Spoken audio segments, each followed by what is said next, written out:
Hello, I'm Ron Miscavige, and this is Life After Scientology, and we have a very good program for you today. Before I get into it, let me do a little bit of business. If you're not a subscriber, would you please do so so that any of these shows you'll be notified? Just press the bell where you get an opportunity to.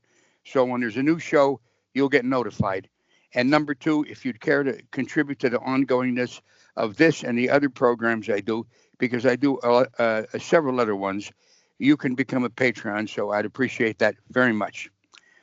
Okay, that's the business out of the way. And in the future, I'm going to have this set up so I can play a little music for you on my horn. It's not quite nailed yet, so I don't want to screw up the recording by blasting the speakers or something. And we have your favorite of all time. Guess who? I'll give you one guess. Karen de la Courier. There you go. Hello, Karen. Hello, everybody. Hello. So we're all ready to go. And I said to the audience, we have a special, or if I didn't say it, I'm going to say it now.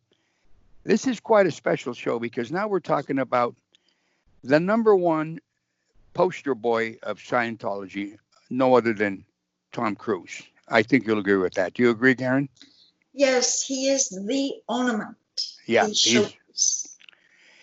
Anyway, so let's get right into it. And I'm going to bring up something that I will bet a lot of people actually don't know. I kind of knew that he was a pretty religious guy, but I just found out that he actually was in the seminary and studying to be a priest for a year. Well, let's take that up right to begin with, Karen, okay? Yes, when you reach superstar status, people investigate your history and your past. And reporters found out that he had a strong purpose to join. He was a devout Catholic, as was all his family. He was going to be a priest. Right. Quite a pendulum swing from priest to Hollywood, but I'm yes, telling you. He absolutely. So this gives us a little insight into the soul and spirit of Tom. I want to just explain why we are discussing Tom Cruise. Yes, go ahead.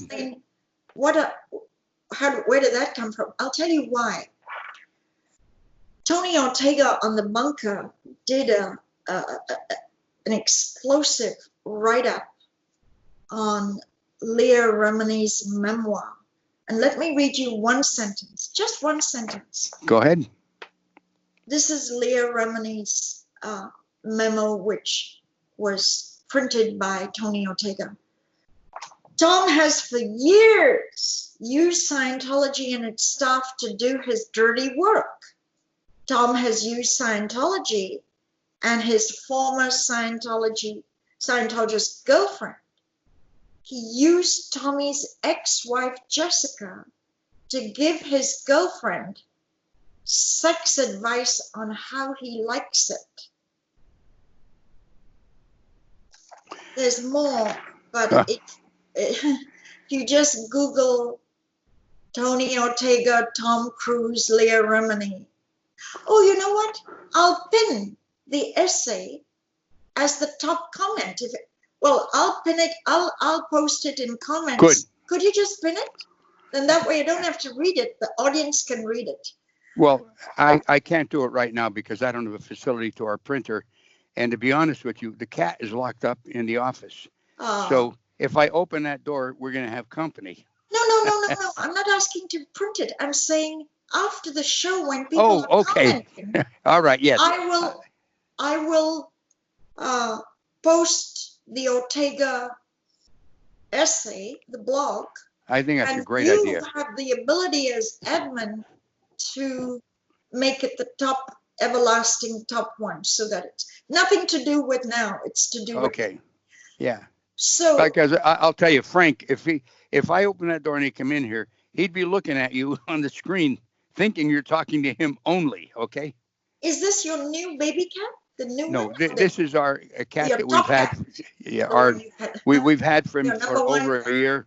The one that started out in the palm of our hand, and now he's almost 15 pounds. But I should get back to the interview because that's the reason I called you. And otherwise, I'll start talking about Frank. Now, I just want to make a little point here, if I can, and let's kind of lay this down as a little bit of bookends to this interview. When I first met Tom, when he first came around, he was quite a bit different than he is now. Do you agree? Yeah, a lot of people say that. Yeah. A lot of people say that Scientology can change your demeanor and your mood. Yeah. And your dominant factor and stuff. But I got to tell you, he was, and he is, there's a side of him that is so likable. I know. I know. I'll tell you. I mean, of course, look at, I'm David's father, so obviously he's going to treat me better. But he would show you true affinity, and it wasn't bullshit. It wasn't like a social thing. You know how some people can put on a happy face. Oh, hello, how are you? And then they go into their own personality when you turn away or nobody's watching, and they're goddamn miserable. That's not how Tom was. He was a very affectionate guy, and that's what I'm saying. It could be a bookend to this because a lot transpired through the years with him. Well, every now and again, Tom does something inexplicable. His father did abandon him. He grew up in quite a poor, poverty-stricken family. His mother was an aspiring actress. His father was an electrician. And his father and mother had a lot of friction. But Tom, in later years, called his father a merchant of chaos. Wow. That's a very Scientology language term. Yeah. A merchant of chaos is an antisocial personality of magnitude. All you do is, can I say it? Shit stir. You're a merchant of chaos. Yeah. All you do is stir the shit. All you do is create chaos. That's a little, as a movie star, which people look up to, it's a very harsh thing to say about your father. Yeah. And even if he was a bad guy, I would think you would keep that a little private. Yep. Many people have parents that were rough, but they don't go using a Scientology derogatory term. So that's where Tom has this endearing, likable, affable side. And then he shoots off some Scientology thing, like when he attacked Laura. Matt Laura on, you don't know the origins of psychiatry. I do. And sort of denigrated taking any psychiatric drug to relieve depression. So he bounces in and out. He's not predictable. Yeah. So you met him and you found him very likable and pleasant. Yep. Yeah. Yeah. That's how he was. And then in later years, not that I had much to do with him in later years, but from all the reports from different people I hear, he was quite a bit different. He was a bit of a rough edges. I don't know how else to put it. He had a rough side to him. Like I remember one time, they gave him a cup of coffee and there was a chip in the edge of the cup. And he really raised hell over that. He says, you only give this to a goddamn DB, and made a big deal of it. And out of proportion to, you could say, hey, wait a minute, give me another cup. That would be the end of it. Yeah. I mean, that's simple. Yeah. But this is the narcissism grandiose. I am the emperor. A dear friend of ours called Valeska. Yeah. Valeska Paris, who was, poor thing, dumped in the Sea Org as a young kid. And when her mother went on French TV exposing OT3, the volcanoes, the hydrogen bombs, they kidnapped, they grabbed her and put her on Free Winds, this young girl, beautiful girl, Valeska. 12 years she was a prisoner on Free Winds. And she was regularly Tom Cruise's steward when he came to Freewinds, the Scientology ship, she served him lunch and dinner. And one day she served him and she had a cold sore, which is a little pimple. It's a virus that gives you a cold sore. And she was serving Tom Cruise. And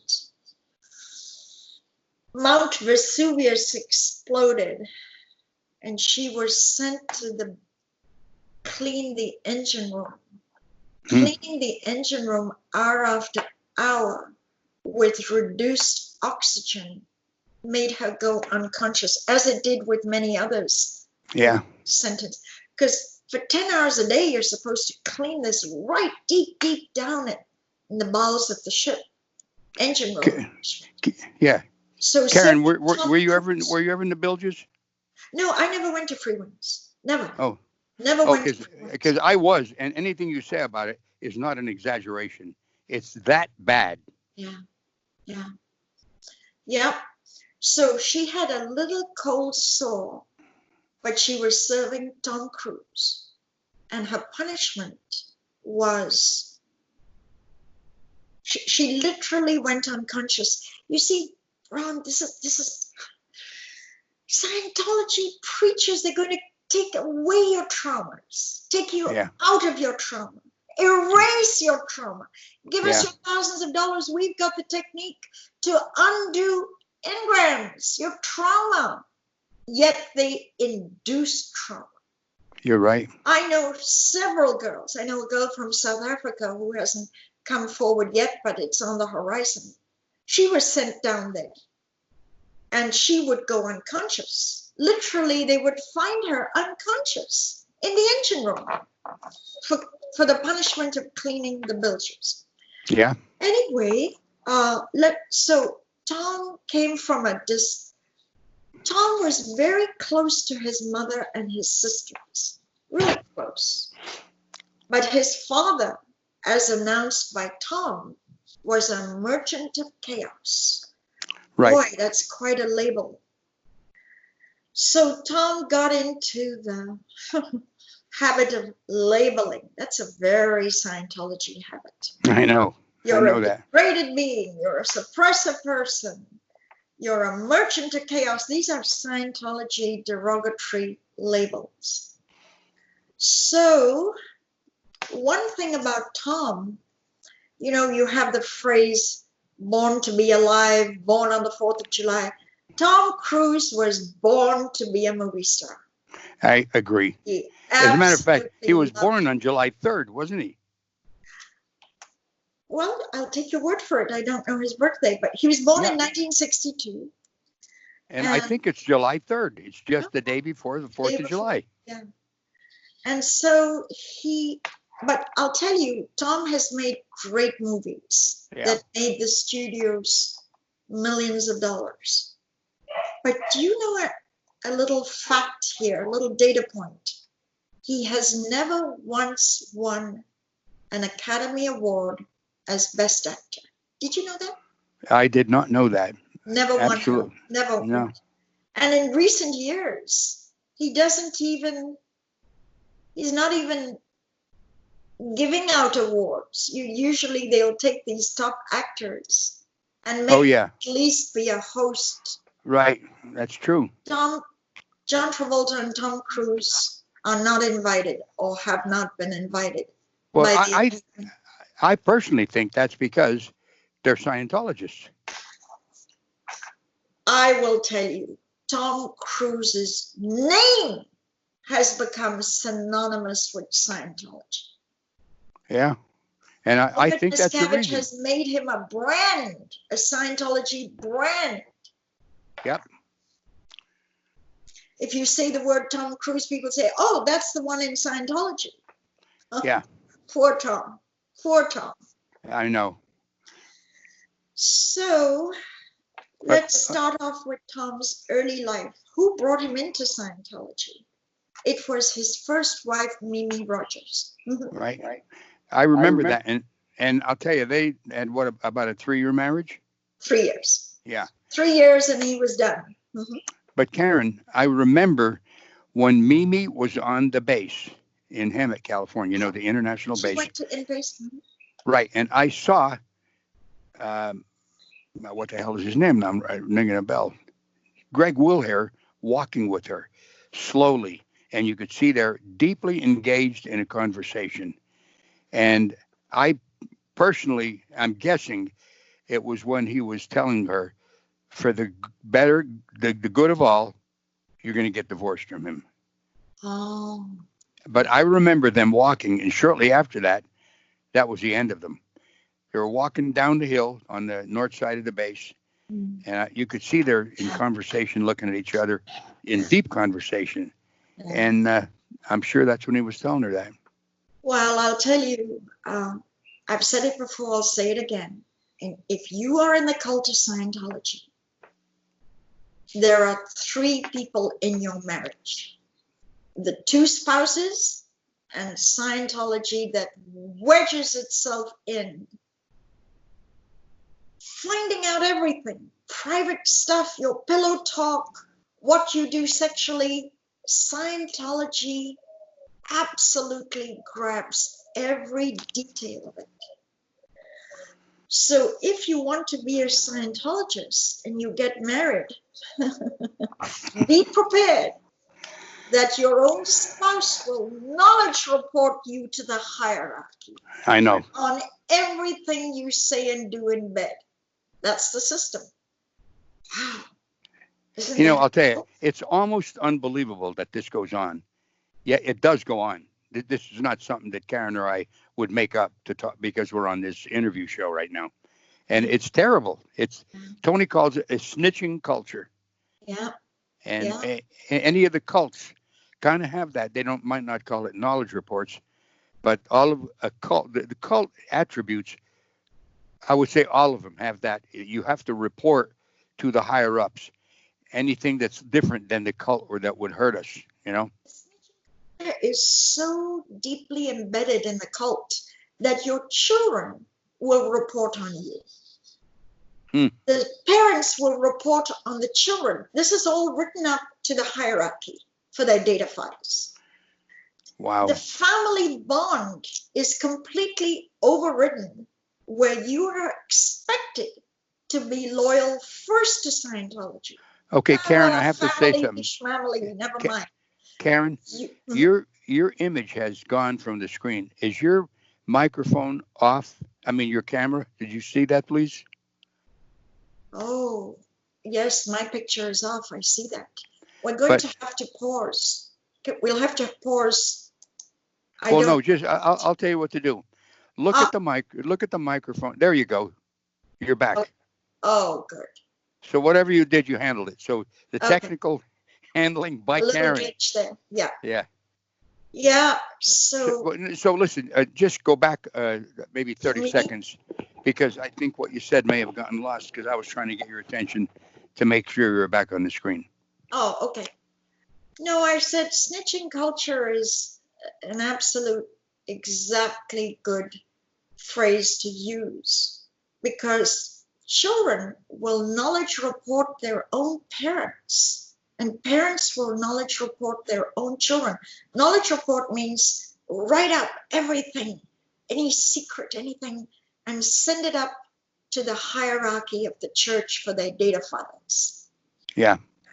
So Scientology trumps and overrides the family bond. Never mind, family, schmamily. Scientology comes first. Your loyalty to the cult is first, higher than any loyalty to your own kid or your own mom and dad or your own sibling. That is entirely true. So if we could just get on to, we were talking about Mimi getting split up with him. His father, Phil Spickler, was a mission holder. So she grew up in the cult. She was a Class 8 auditor. She got Tom. Remember, Tom wanted to be a priest. He was looking for religious enlightenment. He was looking for spiritual elevation. And she got him into Scientology, and Tom started counseling. someone I was reading the other day did such a great description of what is Scientology counseling. It's a hybrid, a cross between Catholic confessional and police polygraphing.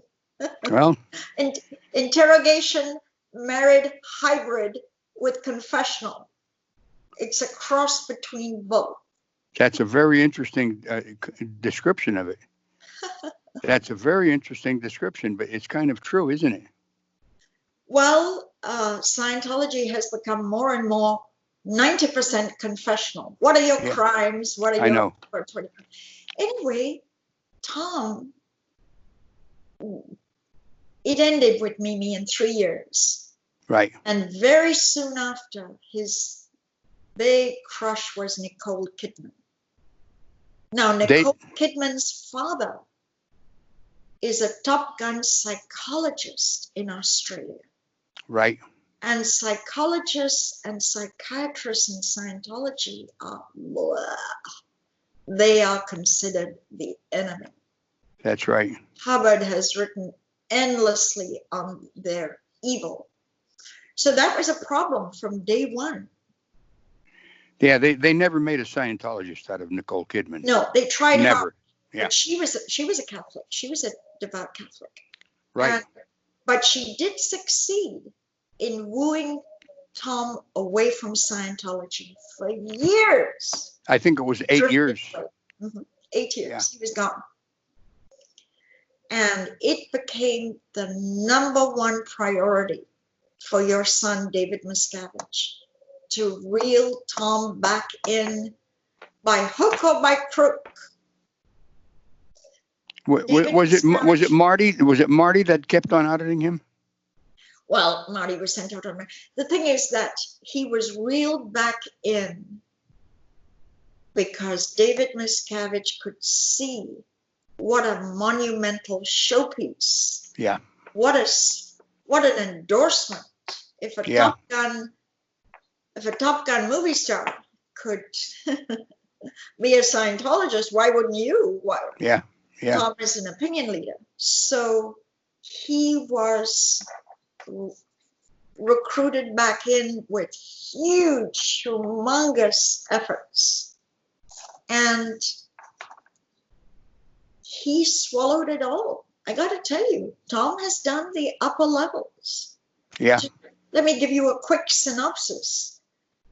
The very confidential data in Scientology is that an intergalactic emperor, Xenu, was bothered about overpopulation. So he sent out posses to round up the public. And in some mysterious way, they were frozen in glycol and alcohol and imported by airplanes into Earth and dropped on volcanoes, which were just exploding hydrogen bomb explosion. And these spirits who got imported here were then given a Cecil B. DeMille show for 36 days of spinning dancers and helicopters and just wild movie Hollywood scenes.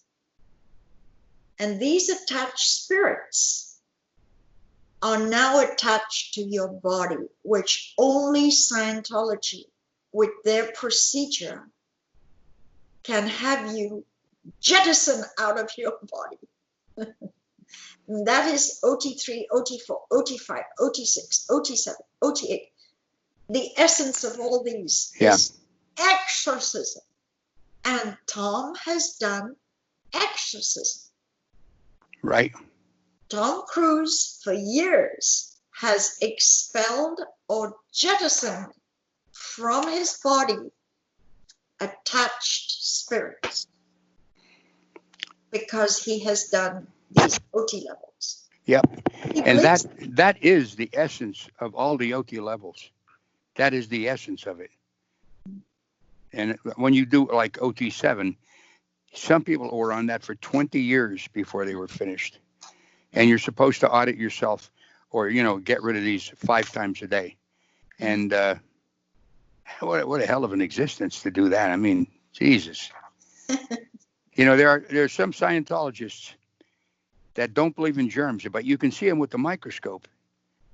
These body thetans, you can't spot them with the microscope or anything. Well,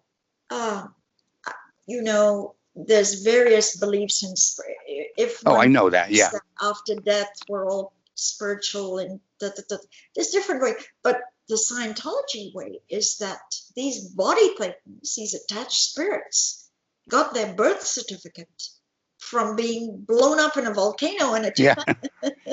Yeah. That's a good way to put it. They got their birth certificate. That's when they originated as a body thing. Wow. Well, then, of course, that didn't last. Well, it lasted for 8 years, but a lot of that time, him and Nicole were away. They were doing, in England, they were doing movies over there and everything. Vanilla something, that was one of the movies they did. I forget the name of that. No, I think it was Days of Thunder when he, got very, very... In fact, he insisted that she play the role there. No, I'm talking about when he was away from Scientology. He was working with the director in England. Yeah. And they did what? Eyes Wide Shut, something like that? Eyes Wide Shut was...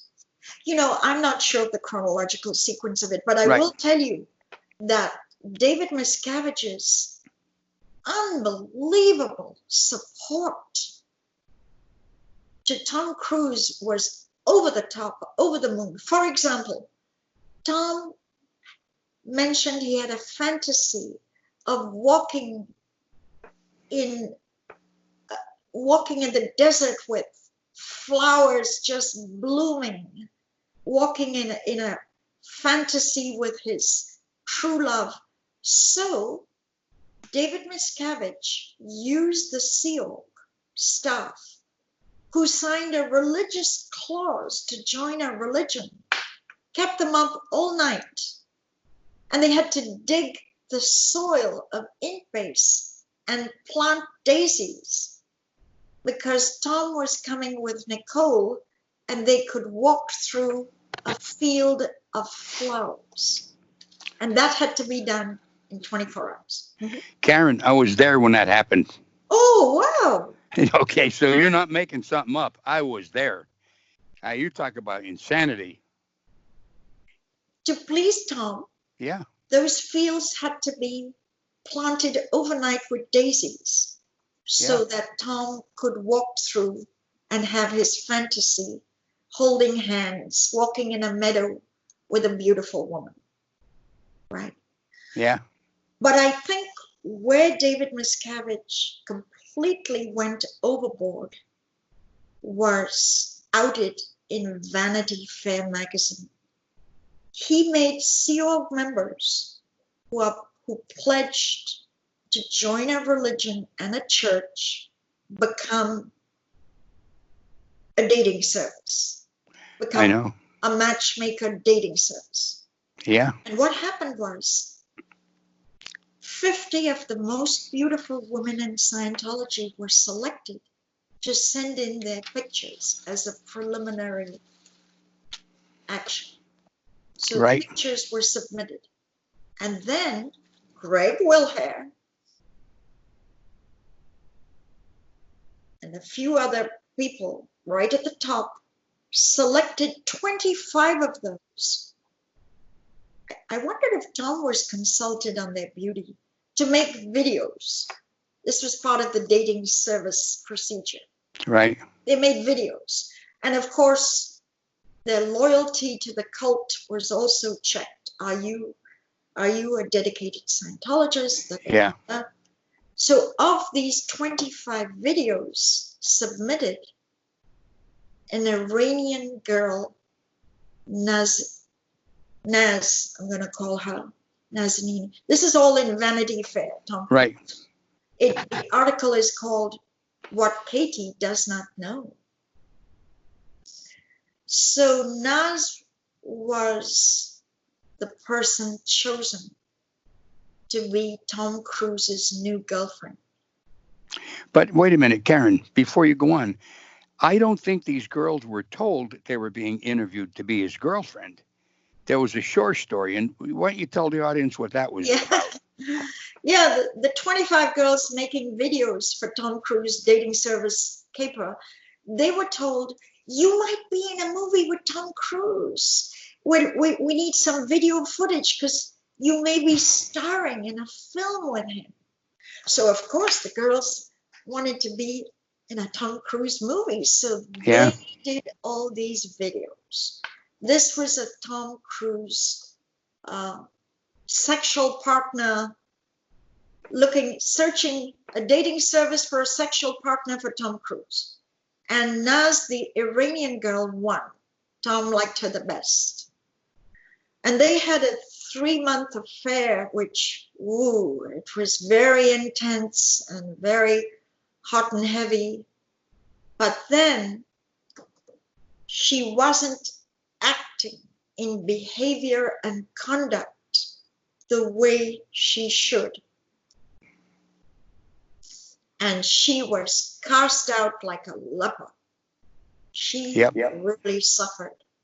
She was just axed with no real, she wasn't given any why or what. And do you know she was sent to the Flag Land Base to do hard labor? Right. She was sent to clean toilets with a toothbrush. One day she was Tom Cruise's sexual partner, and the next day she was cleaning toilets with a toothbrush. She really had a kind of breakdown on all of it. Anyway, it was horrible. All engineered by David Miscavige. And what brings is the church doing being a dating service for I know. others? Seal numbers were used. For example, Greg Wilhare was flown to ask, what would you like on your first date? And I believe the answer was ice skating and eating sushi. And that was what, it was all engineered, doctored, and made happen for Tom Cruise. Wow. Well, that brings us to Katie Holmes. Do you want to get into that, or do you want to save this for part 2? Let's just finish the marriages real quick. So that the marriage, because this is his early life.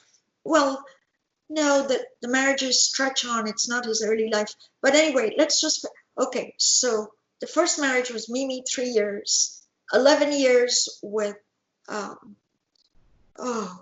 Nicole? They adopted 2 children, and the children were absolutely indoctrinated to believe that Nicole Kidman was a suppressive person.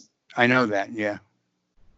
The cult made these 2 children believe their mother was a suppressive person. Anyway, the marriage ended, and then Tom was, the last marriage was Katie Holmes, about 15, 20 years younger than Tom.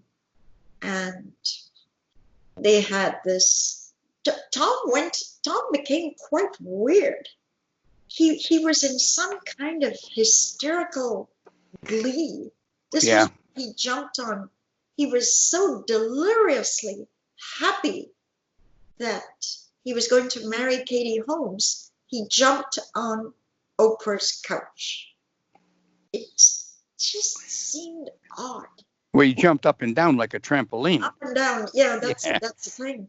And it just seemed, and right around this time is when he took on Matt Lauer fiercely. Right. Now is when he started being the ultimate mouthpiece for Scientology. Yeah. People may not know this, but he campaigned for Scientology in Germany and France. Yep. And he lobbied Nicolas Sarkozy and Jean-Claude Godin, and he did it with such militancy, such domination, that they barred any further dealings with him.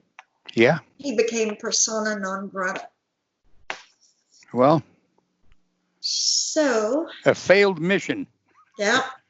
So he marries Katie Holmes in this castle in Italy. And the best man is your son, I know. Miscavige. It was quite a glorious wedding. It really was. A fairy tale wedding.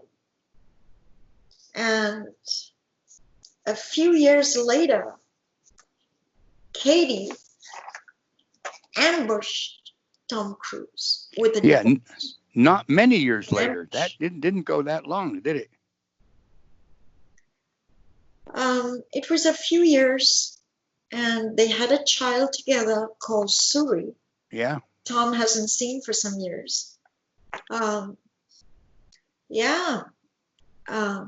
He couldn't have children with Nicole. It didn't work, but he married Katie, and within months, she was pregnant. Yep. But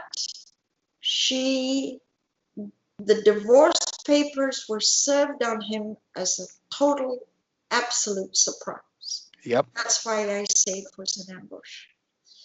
So Tom, with all his spiritual counseling, getting the best of the best, years of it, could not sustain a relationship, could not sustain a marriage. Although Scientology bragged that they have the ultimate solutions in keeping you happily married. Well, not only the ultimate solutions to marriage, the ultimate solutions to everything. Yes. Yeah, it's just like you come in, we can handle anything. What they admit to say is, yes, we can handle it. And many times we handle it to a failure. All right. Right. It's not always a success. Yeah. So I want to just recap that. Tom is a conundrum because there is good and bad in him. Yeah, I know that. I feel he's a damn good actor. And I have enjoyed, I'm not in the camp where I won't see a movie of his. Because, I mean, a movie is a movie. It's just sheer entertainment. Yep. One of the most brilliant things, he's a good businessman. One of the most brilliant things he did was sign on this action series. Yeah. Which was very, very clever. But he also had an agent, Pat Kingsley, who was the cat's meow of Hollywood as an agent. And with Scientology manipulation, he dumped her and made his sister, who didn't know Hollywood from a cow, and made her, she replaced the great Pat Kingsley. Wow. So he's made some brilliant moves, and then he's made some stupid moves. This is Tom. Yeah. Unbelievably charismatic, and then unbelievably repulsive. Yeah. In shilling for Scientology, no matter how dark, no matter what the reports are, Tom won't read any of that and is unwilling to look at both sides. Yeah. Well, I'll tell you, that's a good synopsis of this whole thing. I got to tell you, maybe he's getting bad advice. We don't know, do we? There's a lot more on Tom. You forbid me to give a couple of secret stuff on what we know. So we will continue part 2 on Tom Cruise, and I hope you've learned a few things. Yes, I did, and I think our audience learned a few things too. Yeah. So you like the birth certificate of body thetans. I do like that. That's a particular thing that who the hell would have thought about that except you? All right. Okay, lovely Karen. To see you, Ron. Yeah, it's lovely to see you too, and I'm glad you're back. We will do part 2.